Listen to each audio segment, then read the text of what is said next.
Assalamualaikum warahmatullahi wabarakatuh. Perkenalkan, nama saya Miftahul Huda. Apakah kamu gagal diet? Lalu kenapa kamu bisa gagal? Yuk kita pelajari.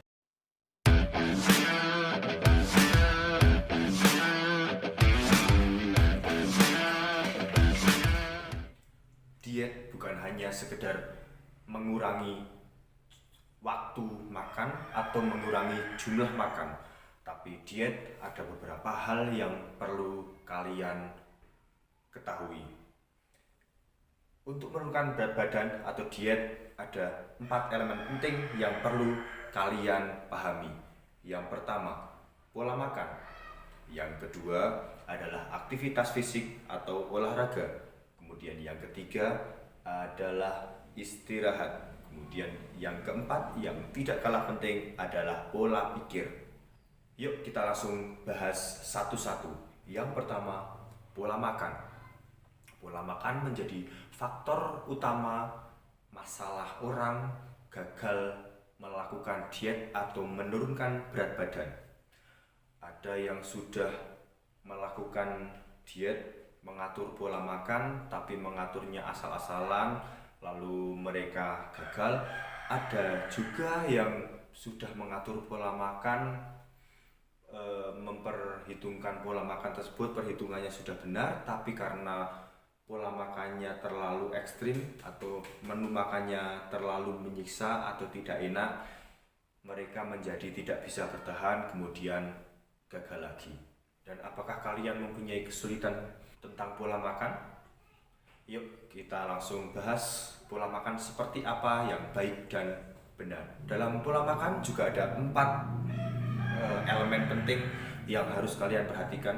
Yang pertama adalah sumber, kemudian yang kedua adalah jumlah, kemudian yang ketiga adalah penyajian, kemudian yang terakhir, yang keempat adalah waktu. Kita bahas satu-satu. Yang pertama mengenai sumber. Sumber adalah berasal dari jenis makanan apa yang kita makan. Apakah makanan tersebut tinggi kalori, apakah rendah, apakah seratnya tinggi atau seratnya rendah. Jadi dalam setiap makanan mempunyai kalori berbeda-beda. Kita ambil contoh adalah nasi putih. Kita bandingkan dengan sayuran yang jumlahnya sama, atau misalkan nasi 1 kepal, sayur 1 kepal, itu mempunyai kalori yang berbeda. Otomatis nasi lebih banyak kalorinya. Itu kenapa dianjurkan kalian mengganti nasi. Misalkan kalian tetap memakan nasi dalam porsi misalkan 1 piring, antara nasi dengan sayur diperbanyak sayurnya. Jadi dalam 1 piring antara nasi dan sayurnya lebih banyak.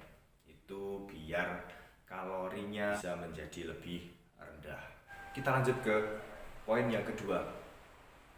Kalian sudah makan dengan sumber yang benar, tapi jumlahnya salah, itu bisa mengakibatkan kegagalan dalam diet kamu. Jadi jumlah juga penting. Biar lebih jelas saya kasih gambaran ya mengenai jumlah. Misalkan kalian sudah mengganti sumbernya nasi menjadi kentang, otomatis kentang lebih rendah kalorinya. Dalam 100 gram nasi dan 100 gram kentang, otomatis 100 gram kentang lebih rendah kalorinya. Tetapi ketika kalian sudah mengganti dengan kentang tersebut, tetapi kalian makan 1 kali makan, misalkan makan pagi, kalian makan kentang dengan jumlah yang banyak, sehingga melebihi kalori ketika kalian makan nasi, itu juga akan mengakibatkan diet kalian gagal. Bahkan akan membuat kalian malah menjadi BB-nya naik. Itu pentingnya jumlah. Oke, yang pertama tadi adalah sumber, kemudian jumlah, kemudian yang ketiga, ini juga penting, adalah cara penyajian. Kita buat contoh lagi biar kalian paham. Kentang. Kentang misalkan penyajiannya, prosesnya kalian rebus dan kalian goreng. Yang digoreng kalorinya lebih tinggi, bisa menjadi 3 kali lipat. Misalkan yang kentangnya 100 gram, ketika kalian goreng menjadi 300 gram kalorinya. Jadi kalian harus pintar-pintar dalam penyajian.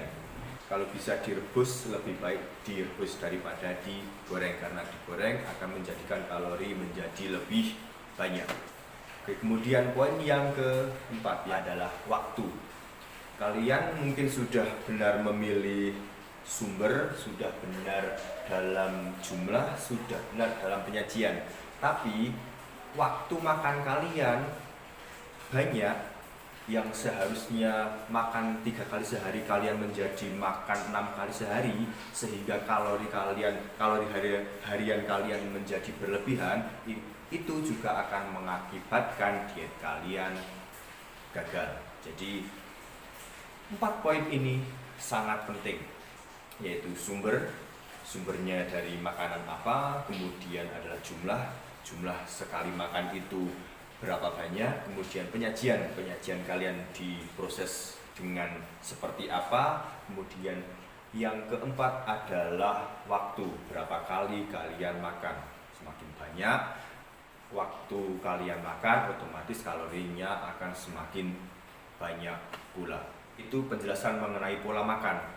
Di video selanjutnya nanti kita akan membahas tentang aktivitas fisik atau olahraga. Dan buat kalian yang ingin mempelajari tentang kesehatan, kebugaran, olahraga, silahkan kalian bisa datang ke gym kami, MH Gym. Kalian akan mendapatkan pelayanan yang bagus. Kalian bisa diajari tentang pola makan yang lebih mendalam, kemudian olahraga apa yang tepat buat kalian, karena setiap individu itu akan mendapatkan program yang berbeda. Umur, kemudian berat badan itu menjadikan faktor pembeda program setiap orang. Jadi tidak bisa kita menyamakan setiap orang programnya harus sama. Dan di MH Gym juga sudah ada coach yang sudah bersertifikat.